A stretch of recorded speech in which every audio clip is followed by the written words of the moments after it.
Hello, everybody. Welcome. Welcome to this selection of Spring 2023 Chai Chai's exclusive tea club, where every 3 months we find a selection and share a selection of really special teas that we don't have at the tea house and that are in accord with the season. So, spring, first of all, spring, we have the first teas of the year, so it's really exciting. And we also look for teas that evoke spring and will accompany us throughout this wonderful season. So I'm really excited to show you these teas. I already did this video in Spanish, so if you're a Spanish speaker, you can listen to my Spanish. So I'm already drinking tea that I started with the first video I did in Spanish. I'm going to explain this because that is this.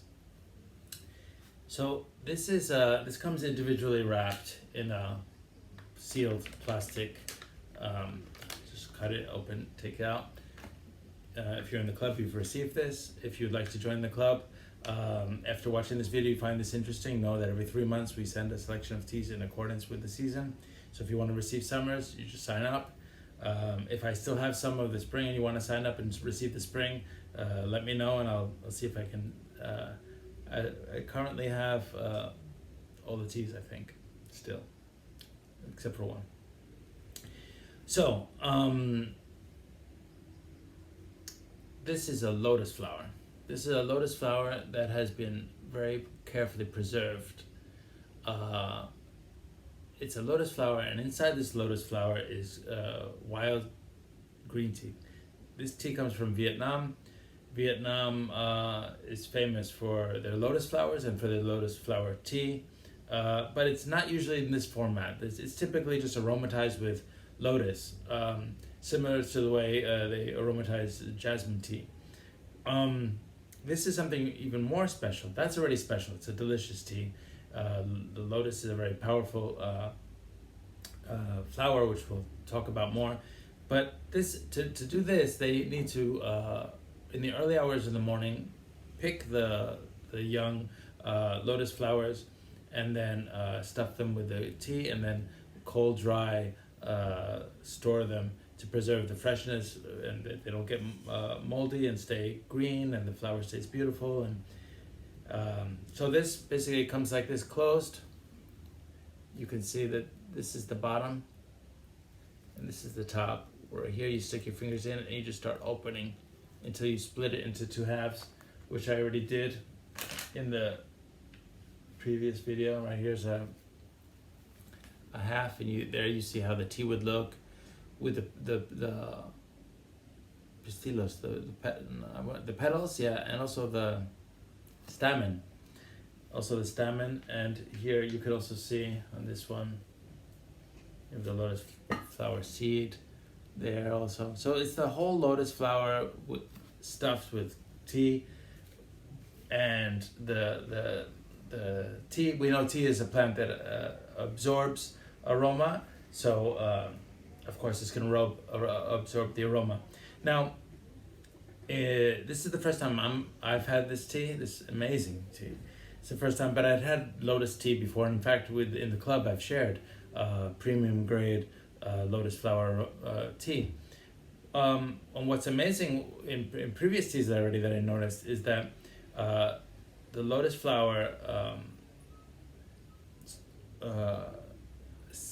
its essence gets transmitted through its aroma. So what is the essence of the lotus flower? Well, it's a symbol of purity.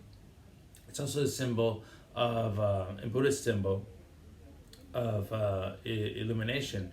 Right? They say that the Buddha lifted the lotus flower and transmitted. That was the first transmission the Buddha made, where somebody was illuminated non-verbally just by looking at the lotus. He became illuminated.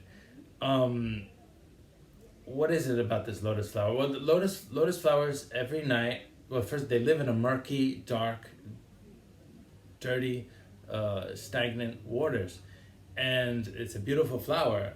and it comes out of this every night. So every night it goes back into the dirt. Every morning it comes out, and as it comes out, all that's not lotus flower separates from that which is, and it just slides right off, and it comes out beautiful with not a trace of any of this the muck that it spent the night in, and then opens, and it's beautiful and fragrant, and then at night once again goes back and fully submerges in the muck. And of course that's a beautiful symbol for all humanity, and Buddhists use it as well. I find it's also very connected to this idea when we're meditating of to not to let the thoughts in your mind pass, right? Not to hold on, or also in general, that's a lesson in life to not to hold on and try to let go and let things pass. So what I find amazing when we drink the aromatized tea version is how you drink the tea and it's just so silky and so smooth, it just glides. And I thought, wow, isn't that amazing that this flower can transmit its essence through aroma to a leaf that we drink. Well, here it's not just through the aroma, it's been in direct contact. And what I recommend it to do is to brew the leaf with a few of the petals. It makes for very attractive. I'm using glass to show you, but I would also be using glass if I was doing this with other people, just for the beauty of it. So glass is only used really for beauty, but in the case of green tea, it's not harming. It's not harming the preparation in any way. Glass is fine for green tea. It's just glass is not recommended for oolong tea or for hong cha or any tea that really requires boiling water and hot temperatures for good steeping, because it loses temperature quickly. After the first minute, it drastically loses temperature. So glass is not really ideal. But for green tea, we're using water temperature that's like 70 or 80 degrees, 85 degrees. It's perfectly fine, and also it's just beautiful to be able to look at the leaves. Again, I show you again. So it's wild green tea from Hasiang, from northern Vietnam. Vietnam borders Yunnan. In northern Vietnam, there's amazing old trees, amazing tea, amazing people who are cultivating tea and also taking care of the old tea trees and respecting them. And this tea is really a jewel, and I hope you can share it with your loved ones and hope maybe even have a meditative session with this tea. I think it's great for a meditative session. And it's a soft tea. It's a gentle tea. It can handle long steepings. It's an easy tea to brew. You can just enjoy it, take your time, and really learn some lessons. Learn the lessons that the lotus flower will teach you and your loved ones as you pay attention to it. So, so that tea is made in the summer. So it's from last summer. It's been curating itself, and the tea leaves have been absorbing the aroma since then. And that's something we always say, right? Tea absorbs aroma. So this is just a really beautiful way of using that characteristic of tea to just absorb the essence of the lotus flower. We continue with the second tea from the selection. This is also from Vietnam. It's also from northern Vietnam, from Hasiang, and these are poor buds. These are ya bao. They're just buds, spring buds from this spring, and it's a purple mutation. You might see some of them are more purplish. So this tea as a white tea, it's a white tea, and on our webpage in our tea shop, you'll see this tea as ya bao, white pu'er buds, and they're hairy, and if you've tried it, it's very soft and sweet, and the color is completely transparent of the infusion, making actually sometimes a complicated tea when we serve it, because sometimes people appreciate only with their eyes, and when they see the tea has no color, they think it has no flavor. It's very interesting what happens in our experience. that we have to tell people, no, but enjoy it, like enjoy the aroma. It's very fragrant. I'm talking about the normal yabao, not this one. And they say no, but it's this is just water. Like, no, but smell it, and drink it. And some people get it, and some people don't. Some people have a blockage there, and because it's looks like water, it tastes like water to them, and it's very interesting for us what goes on. With this tea, it won't happen. It's a little bit more intense. The purple mutation gives off more flavor. The aroma is actually similar, but not quite. It's more apple and orchids and even cinnamon than the other one, which is more just floral and honey. And let's talk a little bit about this mutation, right? What is it? So purple tea. It's a white tea, but it has it's a purple tea, and that has this purple mutation. It's not purple tea is not its own category. Although in Kenya they did isolate what makes it purple, the anthocyanin, and they did they isolated it to create a varietal that is purple, and they call that purple tea. That's not what this is about. This is a natural mutation that happens because where tea grows in Yunnan, it's tropical, but it can also be very dry at certain times, very dusty. The sun is very powerful, and with the dust and the light, the UV rays can be very strong, and the plant, some parts of the plant of some plants just decide to mutate for the greater good, and they by turning purple they reflect, I guess, that or I'm not really sure what's going on, if they're reflecting back the UV rays or being able to absorb them and not be harmed by them.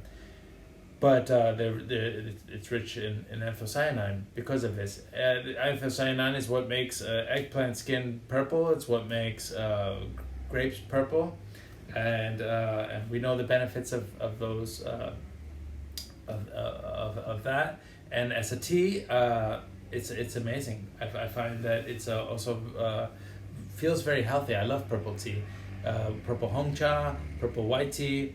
It's when it's wild, not this varietal that's been made by man, which I don't find interesting, neither in flavor nor in its history or anything, its story.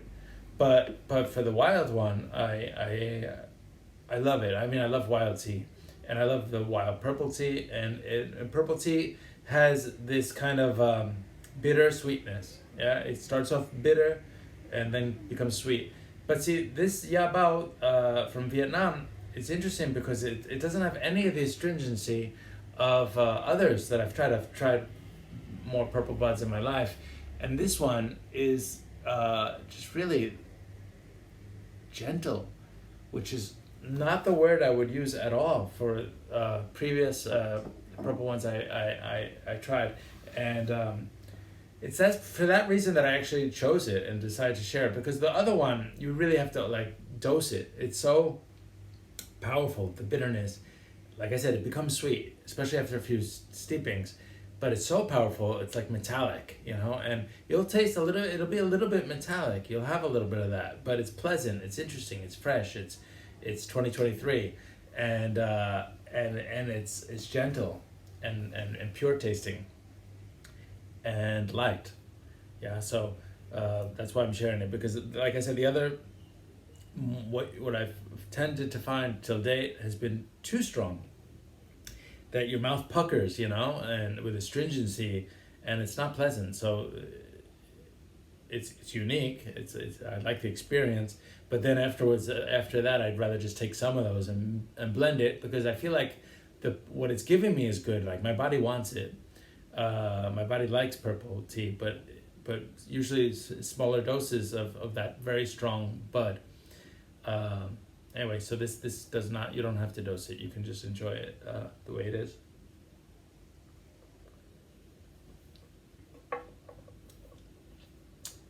Okay, next tea.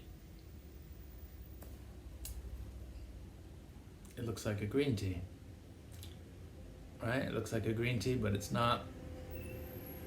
So it's not a Darjeeling, but it's been processed like a Darjeeling first flush. So Darjeeling first flush, and people often call it black tea, Darjeeling black tea. Well, there's the one discussion of what is black tea, right? Hongcha, red tea, black tea.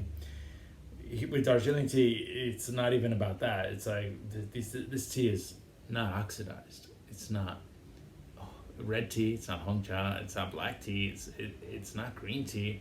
What happens in this tea is that when they're producing it, Darjeeling first flush is a very long machitado, very long withering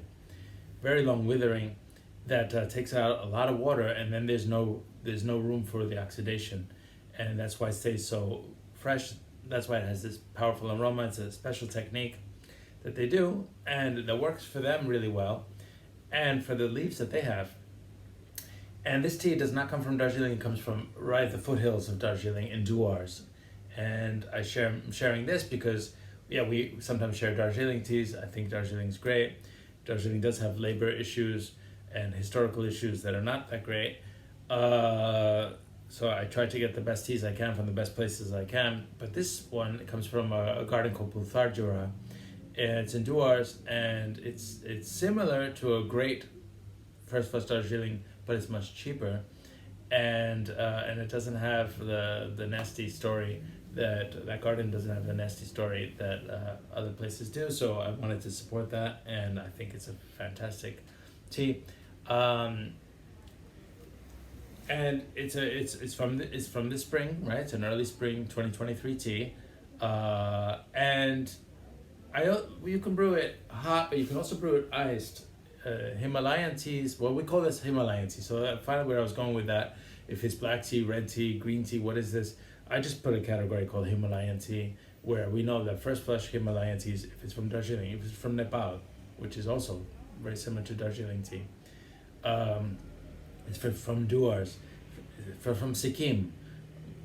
These teas, they're making first flush teas very light, and they're making the second flush teas more oxidized, and the autumn flush is quite dark.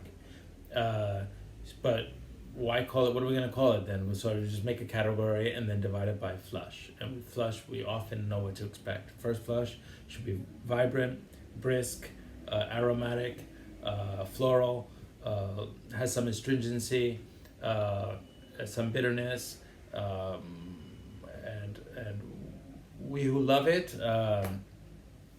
We love it, and this tea has all that, but it's from Duars, which we don't really know, which is up and coming area, and that's why I really wanted to share it. So I hope you like it, and what I was saying, you can brew it with 85-90 degree water, so it's not so bitter or astringent as Darjeeling teas can be.